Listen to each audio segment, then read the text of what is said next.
we're going to move on. I think Councilmember McDuffie is here with us. So I think, well, he's not. I think he's going to join us in a few minutes. So we're going to move on and bring on Michael Tobin, who is the Executive Director of the DC Office of Police Complaints. We're glad to have you on board. Mike, how are you? I'm doing great this afternoon. Thank you. So you are a person that most folks don't see or talk to unless they need you, and there might be a lot of people out there who need you that just don't know where to find you. So I'm glad that you're here with us today to talk about the Office of Police Complaints as we look at what happened in Memphis and just incidents not only in DC but all across the country. Folks don't often know where to go to file those complaints. So tell us a little bit about your office. Yeah, thanks. And thanks for having me on, because you're right. A lot of people don't know who we are or what we do. And I appreciate the opportunity of telling your audience that, because it's an important service that we provide. We're a DC government agency. See there. Our office is located right above McPherson Square Metro stop. And I'd like to tell people right when we start off that we are completely separate from the Metropolitan Police Department. We're in a different building. We don't report to them. We don't work for them. We are one of the few DC government agencies that are called independent agencies. And what that means is I don't report to the mayor's office or the executive cabinet. I report to a civilian board that's called the Police Complaints Board. That board is appointed by the mayor and the council. But I work for that board, not the police chief, and not people in the local government. So that makes us independent, and that allows us to do our job without a lot of political interference. And that's really important, I think, for people to know. So with the Police Complaints Board and the Office of Police Complaints, we exist virtually and in person. If anyone ever has an issue with the Metropolitan Police Department or the Housing Authority in DC, their police department, we have jurisdiction over both. And in fact, under the most recent legislation, we have jurisdiction over just about any type of complaint that you would have against an MPD officer or Housing Authority police officer. So if people ever need to get hold of us, they can just go online. They can Google Police Complaints DC. We'll come right up. It's no problem there. Or they can come to our office. They can come to any one of 20 different community agencies in DC, and those agencies will help them file a complaint with us.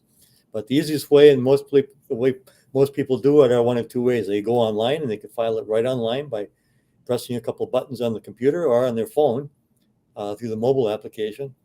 Or they can go to any district station. And when you go to a district station to file a complaint, it comes to our office. MPD forwards all of the complaints that they receive to our independent office. And we will determine whether we're going to investigate it or not. And most oftentimes, we will be the investigating agency to file that complaint. So, Mike, I'm going to bring on Sam Collins, a Great. reporter here at the Washington Informer, so he can join in our conversation. Sam, welcome. Peace and blessings. So, I'm glad that we are having this conversation. I know you have been covering several stories in the DMV where there have been police involved, either shootings or what have you. And a lot of people, it's interesting to hear sort of a recent report that was given that I think you all get on how many? Well, let me ask the question, Mike. On average, how many complaints do you all get a year? We get about around 800 some complaints every year that we investigate. So that's in contrast to just about 5 years ago.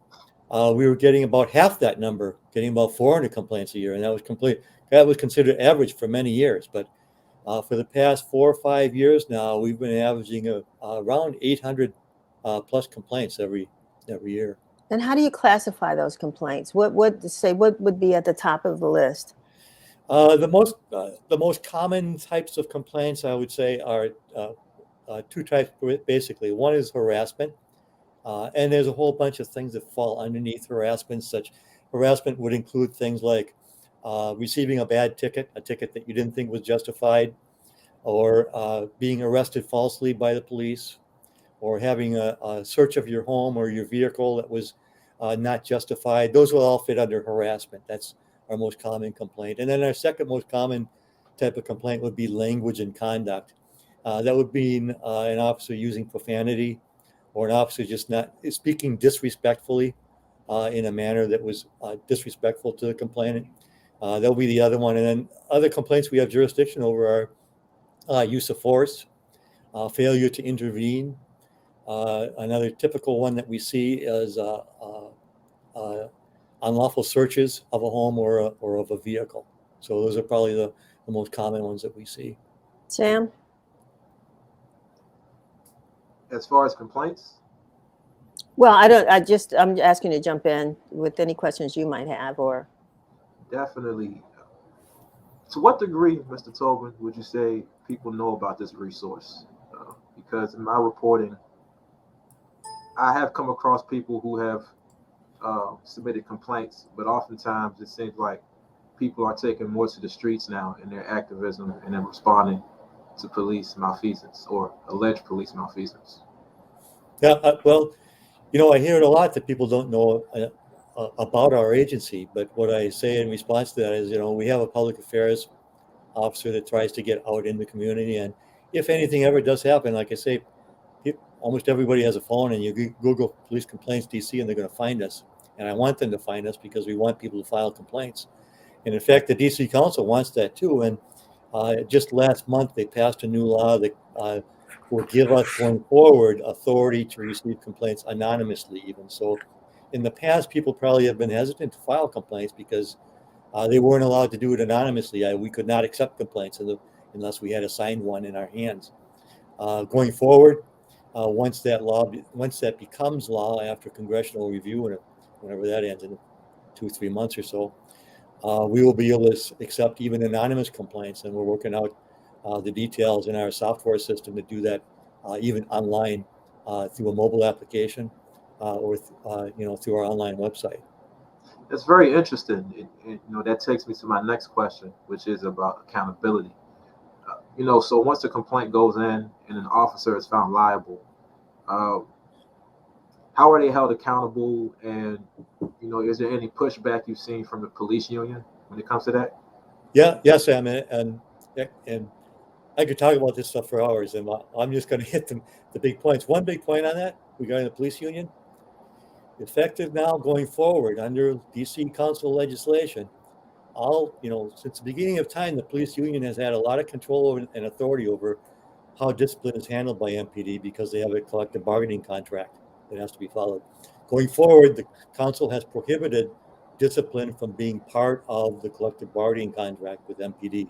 So they can't be involved anymore in the future with the disciplinary process. And that's been a huge obstacle in the past with officers going through numerous different appeals of disciplinary processes and different procedures and delaying things. And I think eventually when we get it all caught up, that's going to be greatly improved on that police union piece.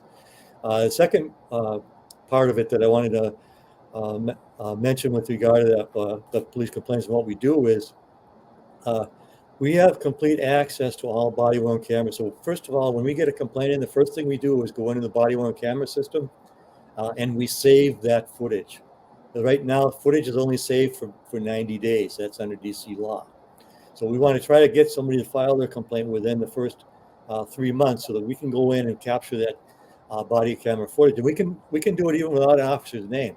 We can go in and just, if we have the location or a date, we can search 14th and K Street on February 3rd from noon until midnight and come up with every body-worn camera footage that was recorded during that time frame at that location and identify what happened. So that's the capabilities that we have, and that's the first thing we do is preserve that.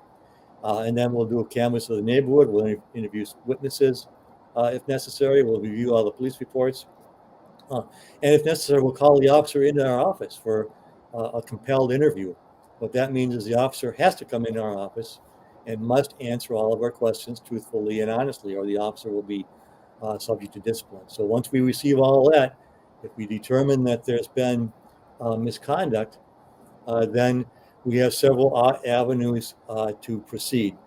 One of them is to just go straight to the disciplinary format where we ask the chief to discipline the officer.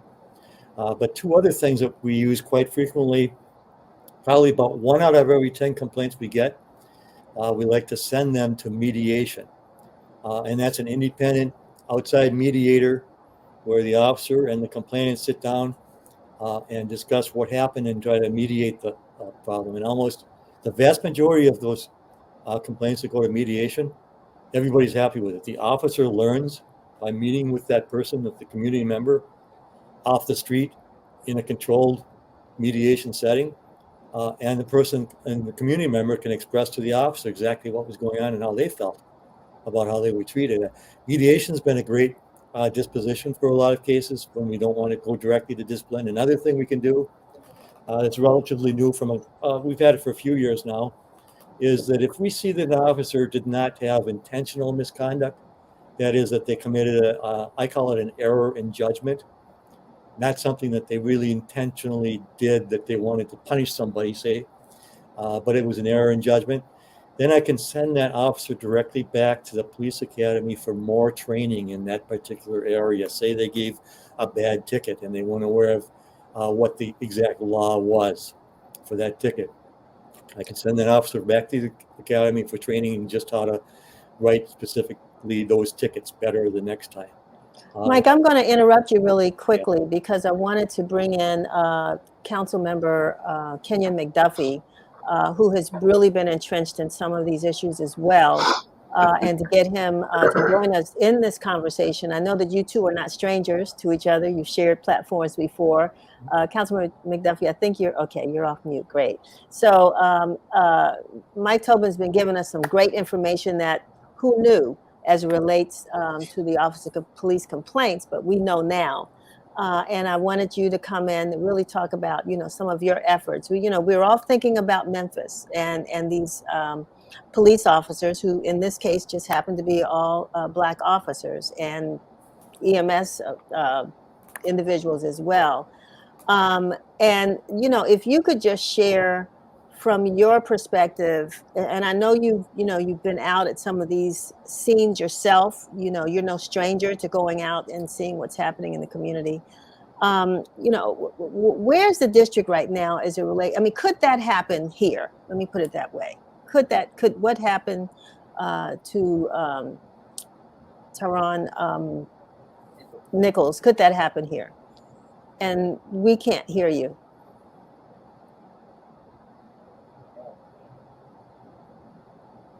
Let me know if you can hear me now. Yeah, we're good. We're good. Yes. So, my hope is that it never happens here. I'd rather not engage in hypothetical. The reality is our Metropolitan Police Department, unlike a number of departments across cities around the country, has been the subject of federal investigations in the past. I say that to say they've had consent decrees with the United States Department of Justice. In fact, they've had consent decrees with the section of the Department of Justice in the Civil Rights Division where I used to work, in the Special Litigation Section, which over the years has brought about new policies, practice, procedures, and advancements in policing. Here's the reality that we're grappling with, Denise. Tyre Nichols, George Floyd, Breonna Taylor, you name it. It could happen where you don't have the types of relationships between law enforcement and the community that fosters positive interactions such that the police aren't simply showing up, because of a 911 call. They're not simply showing up because they need to pull someone over who allegedly violated some sort of traffic law. What I'd like to see are more positive interactions of the type that I experienced when I was growing up in the 80s and 90s, when we experienced some of the toughest times in violence, opening of drug markets, and homicides. But on the other hand, my first interactions with the police were inside the number 10 Boys and Girls Club at 14th and Clifton. And not because crimes were occurring, because they were my coaches. People like Mitch Creel, people like Officer Lynch. I saw on a regular basis inside the Boys and Girls Club. We fostered positive relationships that I think really established a sense of trust that in many communities doesn't exist today because of over-policing in Black and brown neighborhoods in cities across the country. So we've got to do a much better job of making sure that the agents of socialization, our schools, our rec centers, our faith community, churches, are providing the sorts of supports and the village that I think communities need, so that everybody isn't calling police as the solution to some of the challenges that we're seeing in urban communities across the country. Mike and I talked earlier before the show started, and I wanted you to jump in on this too, Sam. But we talked about, the history of the Office of Police Complaints. The fact that, back in the 60s, police misconduct and police brutality was a major issue for those who were not only fighting for home rule for the District of Columbia, but also a change in the department. And so his office has been around for years because this problem has persisted for years. But there's a place now for people to go as a result of that. So what you've experienced, what have I experienced, seems as though it came from some hard working with community people to make sure that there was a place to go when people did have bad encounters with police. It existed when we were kids, and it existed before then. So. Yeah, no, I mean, look, I'm a student of DC history and DC politics, and many people like you, Denise, will recall that activists, like your parents, like Mary Barry, before he was even on the council or mayor, he was leading an effort to reform the Metropolitan Police Department. And it resulted in some actions that had taken place to make advancements within our law enforcement locally. For years, it was a male-dominated police department, and there were people, women included, who pushed for reforms to open it up to both Black people in the District of Columbia as well as women. And we've seen how things have come a long way. But changing the culture to make sure that police officers are culturally competent to ways to police urban communities, including the District of Columbia, is vitally important. If we're recruiting, primarily from outside the district, and I'm not speaking of the Metropolitan Police Department per se, I'm speaking more about policing generally, given my background as a former prosecutor and a civil rights attorney that has investigated police departments where there have been allegations of a pattern or practice of misconduct. We have to make sure that we are thinking about recruitment, training, and interactions with the public so that they can weigh in to what policing looks like for their community. Depending on where you go, even in the same city, depending on what part of the city you're in, residents may want a different type of policing depending on what they're used to and what they'd like to see. Community policing is key, but even community policing looks different within different communities. Sam? I wanted to pivot real quick, Councilmember, and it's good seeing you again. I wanted to focus on your landmark legislation, the NEAR Act. It was very powerful in reimagining policing. With us going up to budget season and with the auditor's report, from my understanding, showing that the Office of Violence Prevention and Health Equity wasn't properly funded, what are some priorities that you're looking at in terms of ensuring that the NEAR Act is fully utilized and fully comes to fruition? Thank you for the question, Sam. You know, as well as Denise and Mike, and Mike knows because part of the NEAR Act included reforms of the Office of Police Complaints, and he's been doing a terrific job there. And I think it was really positive reforms that allowed the public more opportunities to engage around what policing looks like and to file complaints that were investigated to a conclusion. But there were 20 titles and subtitles to the NEAR Act. And the one in particular that you mentioned, the Office of Violence Prevention and Health Equity, it's never funded. It was never established within the spirit and intent of the law. And it called for a comprehensive strategy to address violence in the District of Columbia. And up until this point, we don't have that. We've had some efforts that have been done by the Criminal Justice Coordinating Council, which is to be commended because they did establish a report that lays out some things that can be done around violence prevention. And we need to make sure that the executive is working with the CJC as well as other law enforcement partners, including our federal law enforcement partners, to implement aspects of that plan. Because ultimately, it is the chief responsibility of any government. Pick your city, USA. It's the chief responsibility of government to keep people safe. And that is my top priority. I think everything that we're doing as a city right now, in fact, now more than ever, should flow from our desire and our duty to keep people safe. Because right now, people do not feel safe. And there are aspects of it that have been implemented, including the Office of Neighborhood Safety and Engagement. We have to make sure that we're seeing the results that we seek with violence prevention efforts. I know that some of them are bearing more fruit than others. We have to make sure that the resources exist in communities, but that it is not a one-size-fits-all solution. We need to be thinking about sister agencies and their role in preventing violence, right? When I think about violence prevention, I don't simply think about the police department or the Office of Neighborhood Safety and Engagement, Sam. I think about the Department of Employment Services and what Dr. Unique Morris Hughes is doing around the Mayor's Youth Leadership Institute, the Marion Barry Youth Leadership Institute, which is the place 3 decades ago that I learned about conflict resolution in a classroom setting with my peers, many of whom I'm still friends with today. And so what are the opportunities to employ young folks who need jobs to be able to provide for themselves and their families as teenagers or between the ages of 18 to 23?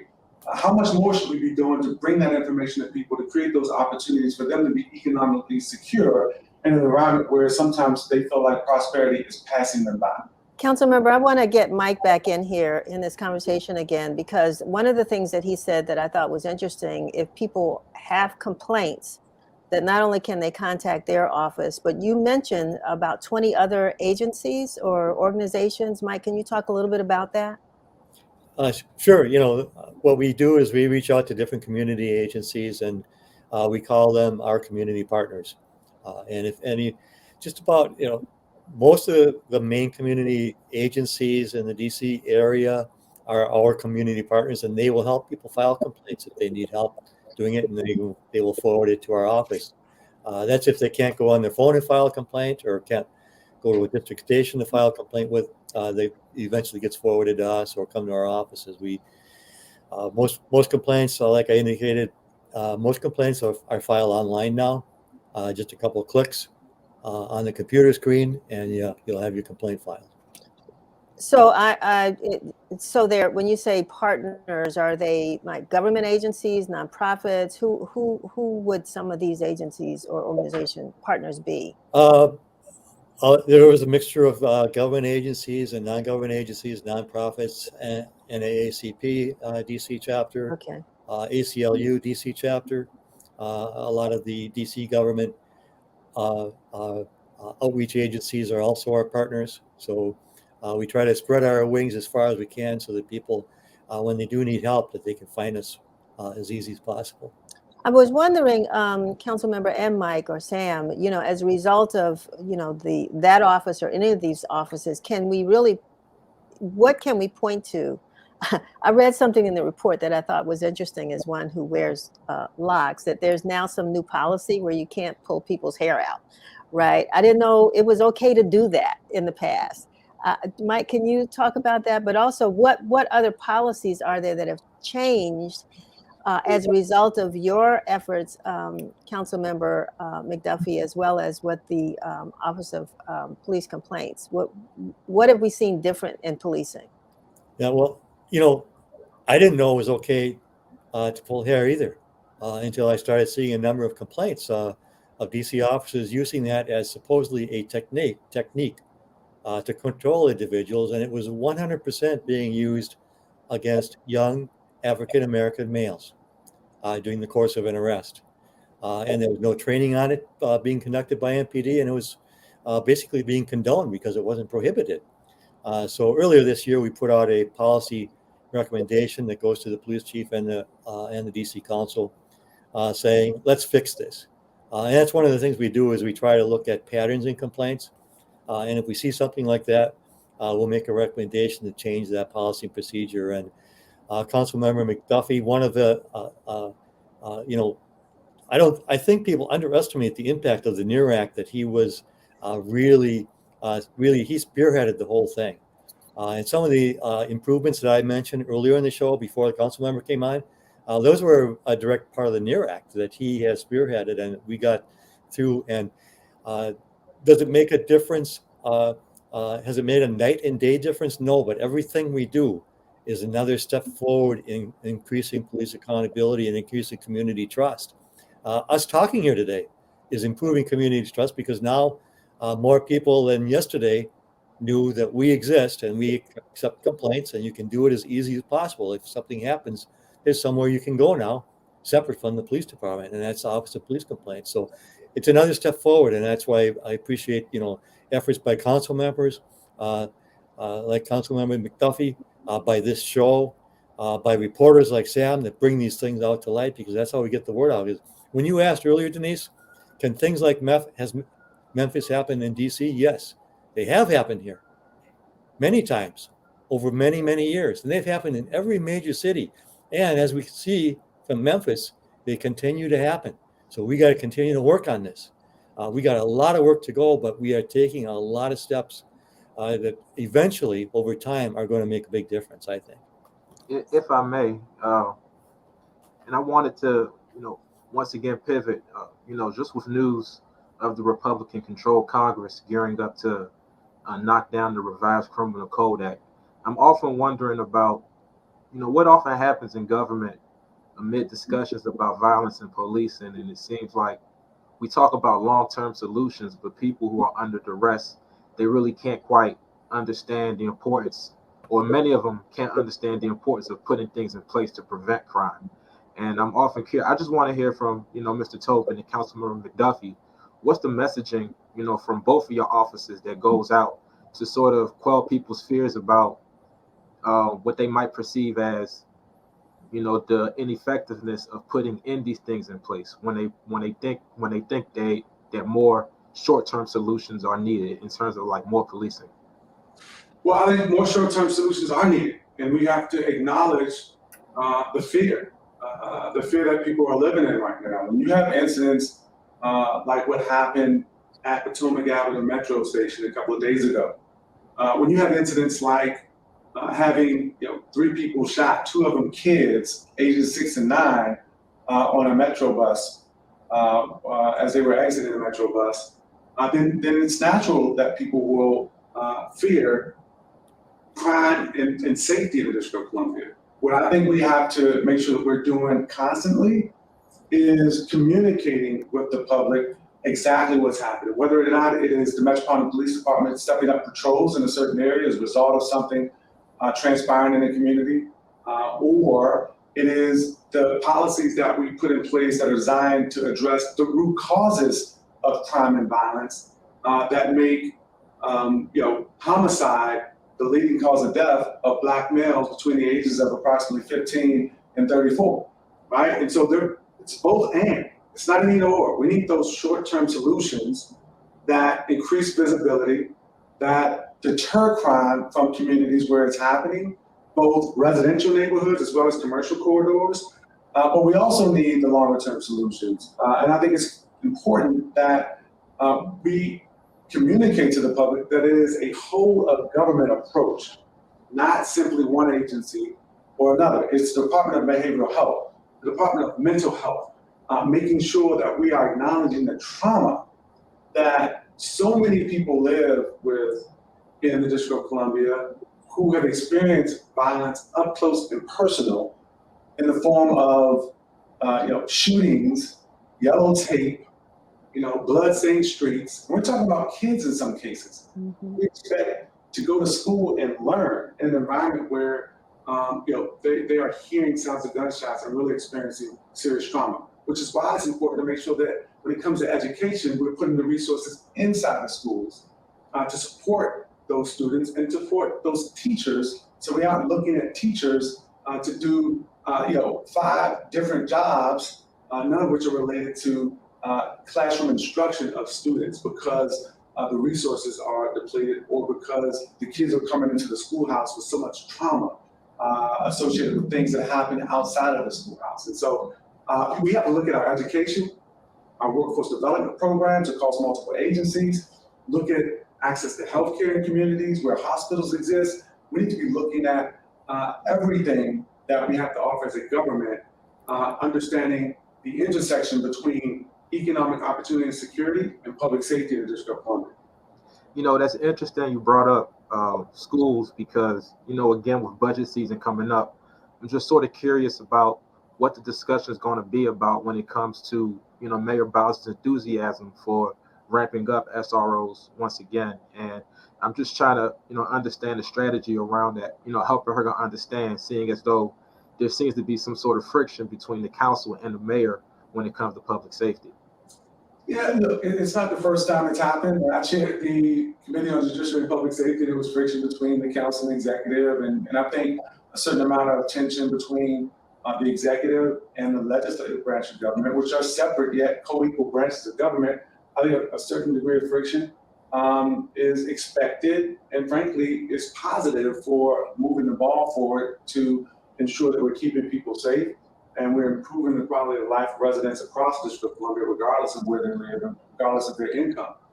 And so when it comes to public safety and SROs and police and schools, we've covered that area at the council with the phase out that we put in place. And here's the thing, if people want to continue to have that conversation, then I'm open to having that conversation. In fact, I signed up as a council member in order to have those tough conversations about what policing looks like in the District of Columbia and whether the solution is some non-law enforcement safety protocols inside schools that keep students, teachers, administrators safe inside the schools, but allow the police to do their jobs outside of the schools, right? I think it's important that people look at public safety as a comprehensive effort. It doesn't all occur inside of the schools.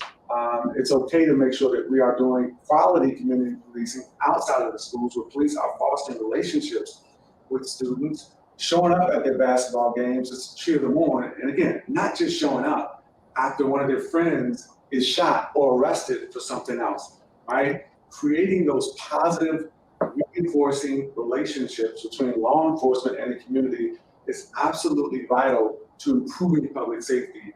And I cannot underscore how important it is to make sure that continuous training of law enforcement, but also orienting the public to what policing looks like in the communities happens across the District of Columbia, regardless of what ward you live in.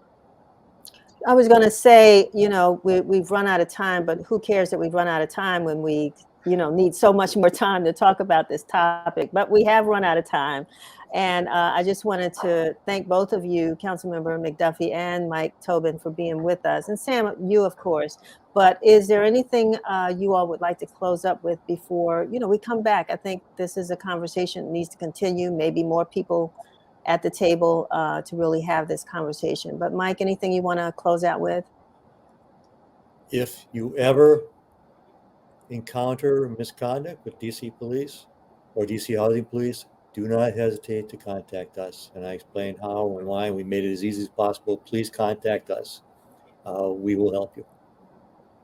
Great. Thank you. Councilmember? I look forward to continuing the conversation. I want to thank you, Denise, Sam, and it's great to see you, Mike, and all the great work that you're doing and your team is doing, the Office of Police Complaints. But I want to continue the conversation, and I'm willing to offer it. Maybe you can all help me post it at the Washington Forum, but we have to have a broader community conversation about public safety. It is the #1 priority for me and my staff to keep people safe in the District of Columbia. I do that as a council member, but I'm also a husband and a father of 2 daughters, and I think everybody deserves to feel safe in the nation's capital. And I want to have that conversation, but broaden it to include our faith community. broaden it to include some of those coaches who are coaches youth sports, broaden it to include some of the teachers and folks inside our schoolhouses so we can come up with additional solutions to improve public safety here in the District of Columbia. Well, I say let's talk, let's make it happen. So go beyond the talking, let's make it happen. I look forward to collaborating with you, with the Washington Informer, Sam, and you, Mike, as well. This conversation needs to take place. So thank you too for joining us. Sam, we still have work to do. Yes, so I'll yes, see you in a few, but thank you again for being with us on WIN TV. Thank you. Thank you. All righty. Peace and blessings.